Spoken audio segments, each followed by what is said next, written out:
اور ویسے بھی حدیث میں آتا ہے، صحیح مسلم کی روایت ہے کہ جب ہم نماز پڑھنے کے لیے کھڑے ہوتے ہیں تو حقیقت میں ہم اللہ تعالیٰ سے بات کر رہے ہوتے ہیں، ہماری اللہ سے بات چیت ہو رہی ہوتی ہے۔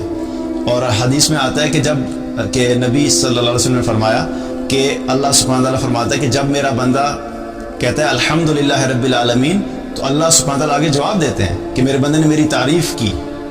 پھر جب بندہ کہتا ہے الرحمن الرحیم، تو اللہ سبحانہ تعالیٰ جواب دیتا ہے کہ میرے بندے نے میری ثنا بیان کی۔ اور پھر جب بندہ کہتا ہے مالک یوم الدین، تو اللہ سبحانہ تعالیٰ سے جواب دیتے ہیں کہ میرے بندے نے میری عظمت بیان کی، میرے بندے نے میری بزرگی بیان کی۔ تو یہ کیا ہو رہا ہے؟ اللہ سبحانہ تعالیٰ ہمیں جواب دے رہے ہیں۔ اب آپ تھوڑی دیر کے لیے سوچئے کہ ہم عام روٹین میں بھی کیا ہوتا ہے کہ اگر ہم کسی کے ساتھ بیٹھے ہوئے ہیں اور کوئی آپ سے بات کر رہا ہے یا آپ کسی سے بات کر رہے ہیں، آپ بات کر رہے ہیں اور دوسرا بندہ بیٹھا موبائل پہ کیا ہے، ٹیکسٹنگ، میسیجنگ پہ لگا ہوا ہے، اور وہ آپ بول رہے ہیں اور آگے سے کہہ رہے ہوں، ہاں، اچھا۔ اب وہ کیا ہے، فزیکلی تو وہاں موجود ہے نا، زبان سے جواب بھی دے رہا ہے، لیکن دل کدھر ہے، دماغ کدھر ہے، موبائل پہ لگا ہوا ہے۔ برا لگتا ہے نا، کتنا برا لگتا ہے۔ دل چاہتا ہے اس کا بندے کا پکڑ کے یار خیریت ہے نا، ہوتا ہے نا، یہ سب کے ساتھ ہوتا ہے۔ تو آپ سوچیں کہ ہمیں کتنا برا لگتا ہے کہ جب ہم کسی سے بات کرتے ہیں اور بندہ ظاہری طور پہ ہمیں یوں شو کر رہا ہے کہ اس کے ہمارے سامنے بیٹھا ہوا ہے اور جواب ادھر، لیکن حقیقت میں اس کا دل اور دماغ کہیں اور ہے۔ تو جب ہم اللہ سبحانہ تعالیٰ کے سامنے کھڑے ہوتے ہیں اور اللہ سبحانہ تعالیٰ کے سامنے کھڑے ہو کے ہم نماز پڑھتے ہیں اور سورہ فاتحہ پڑھتے ہیں، تو فاتحہ پڑھتے ہوئے دماغ کہیں اور دل کہیں اور، جسم کھڑا ہوا ہے، جسم قیام کی حالت میں کھڑا ہوا ہے، لیکن دل اور دماغ کہیں اور ہے۔ رکوع کر رہے ہیں، تسبیحات کر رہے ہیں، لیکن دل اور دماغ کہیں اور ہے۔ سجدہ کیا جا رہا ہے، لیکن دل اور دماغ کہیں اور ہے۔ تو کیا اللہ سبحانہ تعالیٰ کو یہ بات بری نہیں لگتی ہوگی؟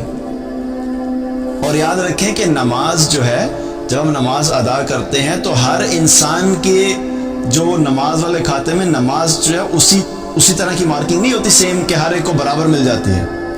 دیکھیں اسی طریقے سے ہے کہ جیسے ہمارے جو ایگزامز ہوتے ہیں نا، تو ایگزامز میں اگر 50 اسٹوڈنٹس ہیں ایک کلاس میں اور رزلٹ آیا اور کوئی کہے کہ ہاں 50 پاس ہو گئے ہیں، ٹھیک ہے، 50 پاس تو ہو گئے ہیں، لیکن 50 کے 50 ایک ہی مارکس کے ساتھ، سیم مارکس کے ساتھ پاس نہیں ہوں گے، سب کے نمبر برابر نہیں ہوں گے۔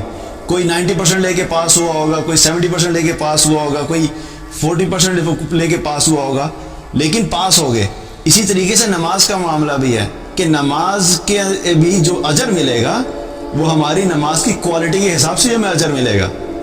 کچھ لوگ ایسے ہوں گے جن کی بس صرف نماز کی کیا ہوگی کہ صرف تعداد پوری ہوگی، لیکن اصل میں وہ نمازیں ہیں جو کہ جس کی کوالٹی جتنی زیادہ بہتر ہوگی اس کا اجر بھی اسی حساب سے ملے گا۔ اور سب سے امپورٹنٹ چیز یہ کیوں ہمارے لیے نماز، اللہ کی یاد والی نماز پڑھنا کیوں ضروری ہے؟ کیونکہ جب تک ہماری نماز ٹھیک نہیں ہوگی تب تک ہماری زندگی کے باقی اعمال ٹھیک نہیں ہو سکتے۔